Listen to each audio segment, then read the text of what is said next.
चलो। नमस्कार, मैं अनुज सोम, बहुत बहुत स्वागत है आपका एक नई वीडियो में। आज हम हैं बागपत डिस्ट्रिक्ट के एक छोटे से गांव सिरसलगढ़ में।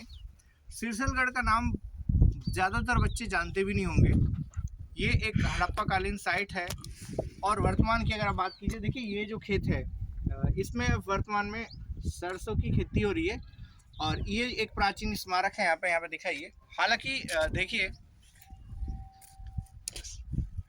स्मारक अभी आपने देखा है, ये वर्तमान में रेनोवेटेड किया गया है, तो ये आपको देखने में भी नया लग रहा होगा। ये प्राचीन स्मारक है, किसी की संभवतः किसी व्यक्ति की यहाँ पे कब्र भी हो सकती है। अब इसके विषय में यहाँ पे कुछ लिखा हुआ तो है नहीं, मैं कुछ कहा नहीं जा सकता। लेकिन ये साइड देखिए आप, ये एक टीला है और इस टीले की अगर मैं बात करूँ तो यहाँ जो है आज भी छोटे छोटे अगर खुदाई हो यहाँ की, तो यहाँ पे छोटे छोटे मृदभांड आपको देखने को मिल जाएंगे। वर्तमान में जो ईंट पड़ी है ये तो वर्तमान की ईंट है, लेकिन ये देखिए, ये जो ये बहुत से लोगों के लिए तो ये ठिकुर होगा, हमारे यहाँ पे देसी लैंग्वेज में बोलते हैं, ये ठिकुर है। लेकिन अगर पुरातत्व विभाग की दृष्टि से देखा जाए तो ये मृदभांड का एक अवशेष है।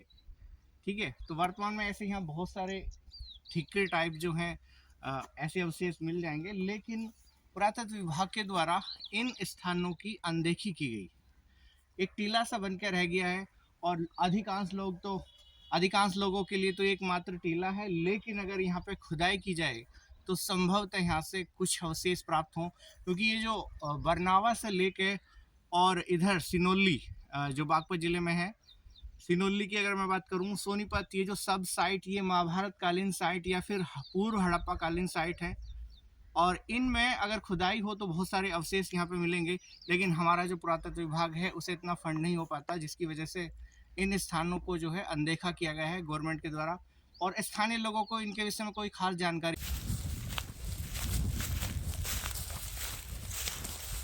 देखिए, ये जो आप देख रहे हैं, ये जो टीले टाइप दिखाई दे रहे हैं, ये स्थान मैंने जैसा भी आपको बताया है सिरसलगढ़ है। और अगर मैं बात करूं, बरनावा भी यहाँ से ज़्यादा दूर नहीं है। बरनावा अभी मैं गया था और बरनावा के विषय में ज़्यादातर जानते भी होंगे कि बरनावा वो स्थान है जहाँ पे पांडवों के लिए लाक्षागृह दुर्योधन के द्वारा बनवाया गया था, तो उससे कुछ ही दूरी पे ये स्थान है। और ये देखिए, ये जो गड्ढे आपको दिखाई दे रहे हैं, चलिए नज़दीक से दिखाते हैं। चलिए,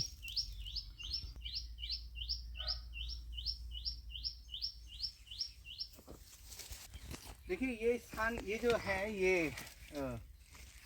ये जो ठिक्कर दिखाई दे रहे हैं, ठिक्कर नहीं है, मृदभांड है। ये देखिए यहाँ पे थोड़ा ऊपर आइए, काफ़ी प्राचीन है। ये जो ईंट आप देख रहे हैं, ये ईंट काफ़ी प्राचीन है। अब ये था क्या, कोई किला था या फिर क्या था, ये तो इसके विषय में कहा नहीं जा सकता। लेकिन ये जो है काफ़ी प्राचीन साइट है, ये कंफर्म है। और लेकिन जैसे मैं भी बार बार आपसे कह रहा हूँ कि इस स्थान की खुदाई नहीं पुरातत्व विभाग के द्वारा की गई है। अभी यहाँ पे क्या हुआ, यहाँ पे मानव के, घोड़ों के और ऊंट वगैरह के अवशेष भी मिले हैं। देखिए, यहाँ पर हमें एक हड्डी का अवशेष मिला है। अभी हड्डी किस जानवर की है इसके विषय में तो कुछ कहा नहीं जा सकता, लेकिन ये प्राचीन हड्डी है। ये आप अच्छी तरीके से देखिए, ये प्राचीन हड्डी है, किसी जानवर की है, किसकी है ये तो अभी जांच के बाद ही पता चलेगा, लेकिन प्राचीन हड्डी है। ठीक है, इसके अलावा आप देखिए, ये जो जगह है, यहाँ पे दीवार दिखाई दे रही है आपको, थोड़ा क्लोज आओ तो आपको दिखाई दे रही है, ये प्राचीन जगह है यहाँ पे। और ये देखिए, टीला जो है पत्थर जैसे पहाड़ होता है, इस प्रकार का ये टीला है, काफ़ी प्राचीन और दिखाई दे रहे हैं। जैसे भी स्थानीय जो हमारे व्यक्ति हैं उन्होंने बताया था कि यहाँ पे मानव वगैरह के अवशेष भी मिले हैं और घोड़ों के अवशेष भी। कमाल की बात, अगर घोड़े के अवशेष यहाँ पे मिले भाई, तो जो आर्य इन्वर्जन थ्योरी है वो बिल्कुल फेक साबित होगी। आप यह ध्यान रखें, क्योंकि अभी तक घोड़े के अवशेष भारत में प्राचीन समय में काफ़ी कम जगह, जैसे सुरकोट डाटा अगर आपने सुना हो नाम, तो हड़प्पा कालीन साइट है वहाँ पे मिले हैं। लेकिन घोड़े के पर्टिकुलर साक्ष्य भारत में बहुत कम मिलते हैं और इसी के आधार पर विद्वानों के द्वारा आर्य आक्रमण की थ्योरी रची गई है। तो यहाँ पे घोड़ों के अवशेष के साक्ष्य मिले हैं या नहीं मैं कंफर्म रूप से तो नहीं कह सकता। स्थानीय निवासी ने मुझे जो जानकारी दी है उसके माध्यम से मैं केवल इतना बता सकता हूँ। तो हाँ जी, ये है स्थानीय निवासी प्रदीप कुमार। तो बताइए भैया।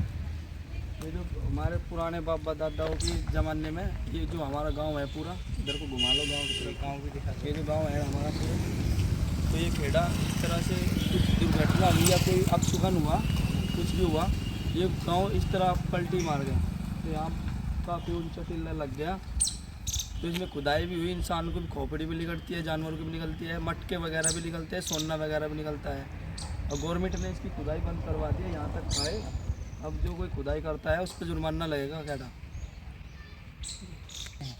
नहीं जानवरों के, घोड़े का तो ये तो पता नहीं हड्डी घोड़े की है या भैंसों की है, ये तो वही बता सके कृषि विभाग जो जाँच विभाग वाले। हाँ, जो जाँच वगैरह हुए लेकिन मिलती है जानवरों के पैरों के भी, मुंह के भी, नहीं हड्डियाँ निकलती है। हाँ, और इतने जोड़े जोड़े मटके, इतने छोटे छोटे चांदी वगैरह के, मतलब तांबे के, हर किस्म के उसमें निकलते हैं। अभी खुदाई निकल जाए तो सिरसलगढ़ थे हम। तो आज के लिए इतना ही। अगर हम ऐसे ही अगर दूसरी कोई ऐतिहासिक साइट आपको देखनी है तो कमेंट करके बताइए, और ऐसी ही हड़प्पाकालीन साइटों के माध्यम से हम आपको सटीक जानकारी देने का प्रयास करेंगे। बहुत बहुत धन्यवाद।